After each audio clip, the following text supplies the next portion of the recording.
قرآن عظیم الشان 18واں پارہ سورہ مومنون شروع ہو رہی ہے۔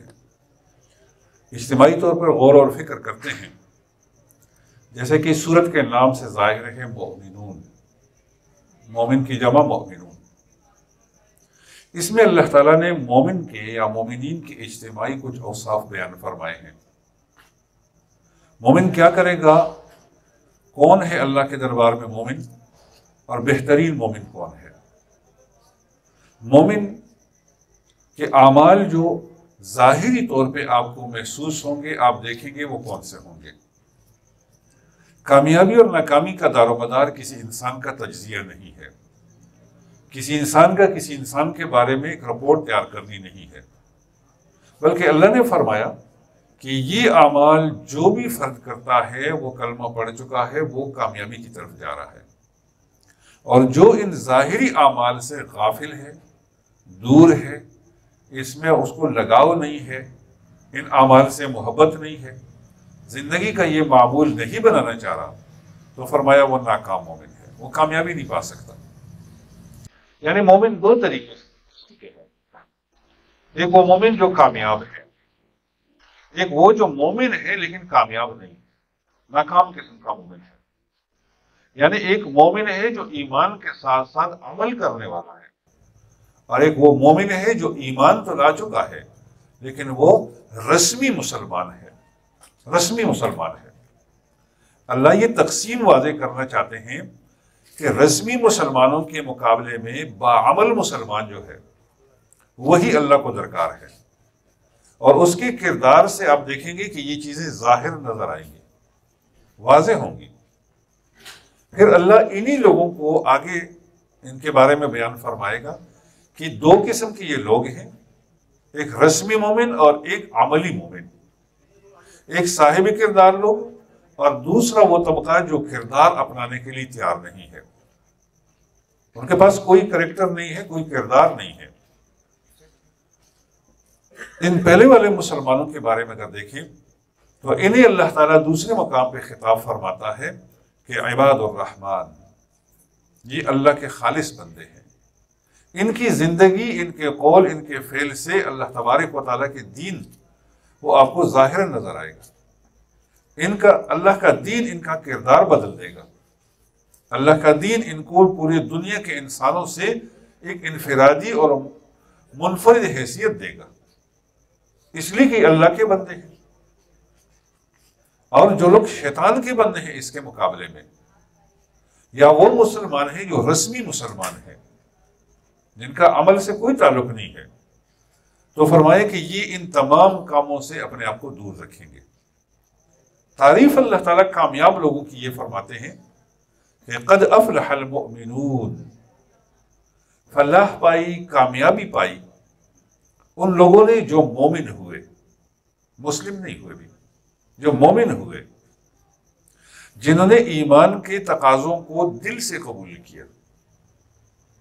اسلام تو پھر ظاہری طور پہ آپ کو معاشرے میں نظر آئے گا کہ اس کے اثرات جب معاشرے پہ ایمان کے مرتب ہوں گے تو آپ مسلم بنیں گے۔ ایمان لازمی ہے، وہ خفیہ معاہدہ یا ایگریمنٹ اللہ تعالیٰ کے ساتھ جو آپ نے کیا ہے، اب اس کے اثرات جب باہر آئیں گے تو پھر اسلام کی شکل میں آئیں گے۔ پہلے اندر مومن تو ہم بنے، فرمایا کہ فلاح پائی، کامیابی پائی ان لوگوں نے جو صاحب ایمان ہوئے، جو مومن بنے، یہ کامیاب لوگ ہیں۔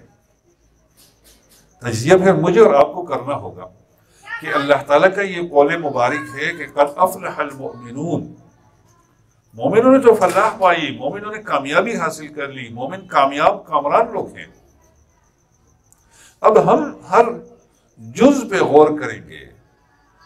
اخلاقی طور پہ ہم کامیاب ہیں، ایمانی طور پہ ہم کامیاب ہیں، معاشی طور پہ ہم کامیاب ہیں، معاشرتی طور پہ ہم کامیاب ہیں۔ زندگی کا وہ کون سا پہلو ہے کہ ایمان لانے کے بعد وہاں ہمیں کامیابی نظر آ رہی ہے؟ اگر ایمان کا دعویٰ بھی ہم کرتے ہیں لیکن اخلاقیات کا، معاشرے میں زندہ رہنے کا کوئی تصور ہمارے پاس نہ ہو، تو پھر ہم خوار ہوتے جائیں گے، خوار ہوتے جائیں گے۔ ہم مومن تو ہوں گے لیکن رسمی مومن ہوں گے، ہمارے پاس کردار نہیں ہوگا۔ ایمان جو ایگریمنٹ اللہ سے ہمارا دل کر چکا ہے، وہ دل کا جو معاہدہ ہے وہ صرف زبان کی حد ہے۔ ظاہر ہم نہ مسلم نظر آئیں گے نہ غیر مسلم نظر آئیں گے۔ ہماری کیفیت کیا ہوگی؟ ہماری کیفیت یہی ہوگی۔ اسرائیلی دانشور سے، یہودی دانشور سے کسی نے سوال کیا کہ بھائی یہ مسلمانوں کے ساتھ ظلم ہو رہا ہے، کہیں مارے جا رہے ہیں، کہیں مارے جا رہے ہیں، کہیں ظلم ہے، کہیں بھوک ہے، افلاس ہے، اور یہ سب تمہارے ہاتھ ہی کیوں ہو رہا ہے؟ تو انہوں نے بڑا افسوسناک جواب دیا کہ بھائی ان لوگوں کی موت پہ دکھ کا اظہار کرنا چاہیے اور دکھ ہونا چاہیے جن کی موت سے دنیا کو نقصان تو ہو۔ ان لوگوں کی زندہ رہنے یا مرنے پہ آپ کو تکلیف ہی کیا ہے جن کی زندگی اور موت سے انسانیت کو، اس دنیا کو کوئی نفع یا نقصان ہی نہ ہو؟ زندگی کا مقصد کیا ہے مسلمان کا؟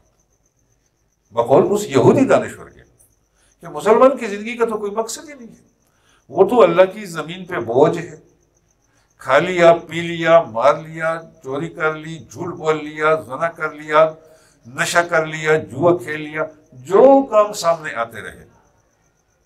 اندر کا مومن تو اس کو کہہ رہا ہے کہ یہ ساری چیزیں رذائل اخلاق ہیں قرآن اور حدیث کی روشنی سے، یہ رذائل اخلاق ہیں، یہ مومن کا شیوہ ہی نہیں ہے اس طرح سے کہ مومن جھوٹ بولے۔ اب اگر ہم سوچیں کہ مومن اور پھر اس خواری اور ذلت، اور اللہ یہاں فرما رہے ہیں کہ قد افلح المؤمنون، مومن نے فلاح پائی ایمان لاتے ہی۔ وہ خفیہ ایگریمنٹ جو دل کا اللہ کے ساتھ ہوا، تو یہ ایگریمنٹ ہوتے ہی مومن کامیاب ہو گیا، کامیابی اس کو نصیب ہو گئی۔ دنیا کے تمام خلاف فطرت کاموں سے مومن ہٹ گیا، جتنے بھی خلاف فطرت ہیں۔ آپ چوری دیکھ لیں، آپ زنا دیکھ لیں، آپ جوا دیکھ لیں، آپ قتل دیکھ لیں، آپ گالی دیکھ لیں، آپ حسد دیکھ لیں، آپ غیبت دیکھ لیں، جتنے بھی یہ خلاف فطرت چیزیں ہیں، کسی بھی ذی شعور انسان کی فطرت یہ نہیں چاہے گی کہ وہ جھوٹ بولے، وہ غیبت کرے، وہ چغلی کرے، وہ کسی کا مال چوری کرے، یا وہ کسی کی عزت نفس کو نقصان پہنچائے۔ فرمایا کہ مومن کامیاب ہے، مومن نے کامیاب پائی، مومن کو کامیابی ملی ایمان لانے کے بعد۔ لیکن اللہ نے فرمایا کہ ہاں، کامیاب کون سا ہے؟ کامیاب وہ مومن ہے الذین هم فی صلاتهم خاشعون۔ پہلی نشانی اس کامیاب مومن کی یہ ہے کہ وہ اپنی نمازوں میں خشوع اور خضوع کے ساتھ حاضری دے گا۔ اب مالک کائنات سے اب وہ اس کے دربار میں جا رہے ہیں اور بادشاہوں کے بادشاہ کے سامنے آپ کھڑے ہونے کی کوشش کر رہے ہیں۔ آپ کی پوزیشن کیا ہے؟ اللہ نے سورہ نماز آپ شروع کرتے ہیں، شیطانی طاقتوں سے دور رہنے کی آپ کو دعا سکھلا دی، اعوذ باللہ من الشیطان الرجیم۔ اللہ کی فضیلت آپ نے بیان کری، سبحانک اللہم و بحمدک۔ یہ کبریائی اور شیطان سے دوری کے الفاظ پڑھنے کے بعد ایک مومن جو ہے وہ اللہ کے سامنے درخواست پیش کرتا ہے، وہ سورہ فاتح کی شکل میں، جنہیں تمام مفسرین نے ایک درخواست والی دعا کہی ہے کہ یہ اللہ کے سامنے درخواست ہے، اس لیے کہ ہر آدمی وہ اتنے بڑے مرتبے کے بادشاہ کے ساتھ بات نہیں کر سکتا۔ اپنے سے سینئر کے ساتھ، اپنے سے بڑے کے ساتھ بات کرنے کے، اس سے ملنے کے، جلنے کے کوئی روایات اور تقاضے ہوتے ہیں۔ کسی وزیر سے ملنے کے، کسی بادشاہ سے ملنے کے، کسی دوسرے منصب کے پر فائز شخص سے، فرمائیں کہ آپ اللہ تعالیٰ سے درخواست کر رہے ہیں، اس میں آپ ہدایت کی بھی دعا کرتے ہیں، گمراہی سے دور رہنے کی بھی دعا کرتے ہیں، اللہ کے مالک ہونے کی، رازق ہونے کی، اور ان تمام چیزوں کی دعا اس مختصر سی صورت میں آپ پیش کر لیتے ہیں۔ لیکن جب آپ یہ درخواست دے رہے ہوتے ہیں، آپ کی پوزیشن کیا ہوتی ہے؟ آپ کی کیفیت کیا ہوتی ہے؟ الحمدللہ رب العالمین الرحمن الرحیم۔ کیا ہم اللہ تعالیٰ کے لیے ہر بات پہ اس قابل ہیں کہ ہم ہر بات پہ اللہ کا شکر ادا کریں؟ ہماری زندگی ناشکریوں کا مجموعہ ہے، ایک ریس لگی ہوئی ہے۔ ہر انسان یہی کہہ رہا ہے، ہر مومن یہی کہہ رہا ہے کہ میرے پاس کچھ نہیں ہے۔ کوئی لکھپتی ہے، وہ کہہ رہا ہے میرے پاس ہے ہی کیا، مالدار یا اللہ کی نعمت تو ان کروڑپتیوں کے پاس ہے۔ کروڑ پتی جو ہیں وہ ارب پتیوں کے